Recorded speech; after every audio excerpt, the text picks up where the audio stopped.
Well, 1 in 8 Americans have student loan debt with a grand total of $1.6 trillion. New data, though, points to the fact that the toll has fallen disproportionately on students who attend for-profit colleges. And our very own Aarthi Swaminathan is here with that data. Aarthi, it's a real contrast here when you look at the two sides. Hiko, it's really nice to see you. So when you think about what kind of schools that these people are going to, you know, that transparency is really important, right? So if you are a non-traditional student and you're thinking about what college to go to, very often you kind of choose the college that is nearest to you. And this is according to new research from researchers from Cornell, from the Federal Reserve of New York. And it is really striking to see how much more you're paying because you're going to a for-profit college. If you take a for-profit college, a 4-year degree versus a community college, you're going to pay about $3,300 more. And if you choose a 2-year course, say like welding or like barber school, and you go to a for-profit school over a community college that's kind of further away from you, you're going to pay $6,000 more in debt. So when we zoom out and think about student loan forgiveness and what are we forgiving, we need to also think about why these people are taking on more and more of this debt. And it is really, again, it's a convenience thing, right? Like if you see a school, an ad,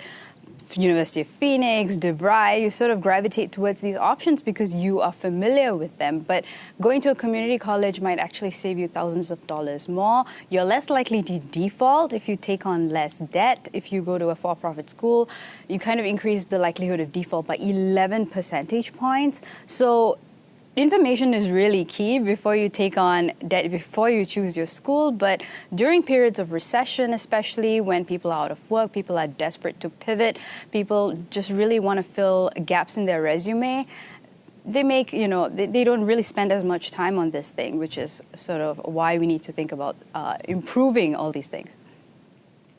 Aarthi, it's Brian here. Great to see you. I wanted to ask about the government pressure on these for-profit colleges. There's been some chatter about maybe them cracking down on the way that these kind of universities can extract a little extra tuition out of them. Is the government going to do anything about that?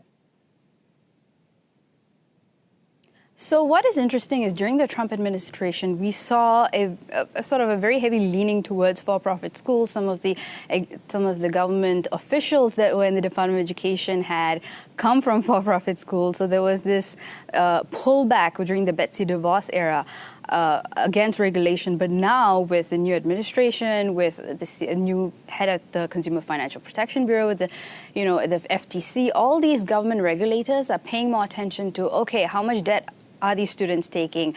Are the job placement rates making sense? So there is really a concerted effort to look at outcomes. So it's going to be very interesting to see if they're going to be cracking down. The FTC has already put 70 schools on the watch list saying if you misrepresent job placement rates, we're gonna come after you. So it's going to be very, very interesting to see when enforcement actions will be taken. Obviously, they take a little bit of time. You need to do a little bit of investigation. So that's why, you know, we've done stories about in the past about a crackdown that's coming. So it's going to be very, very interesting to watch.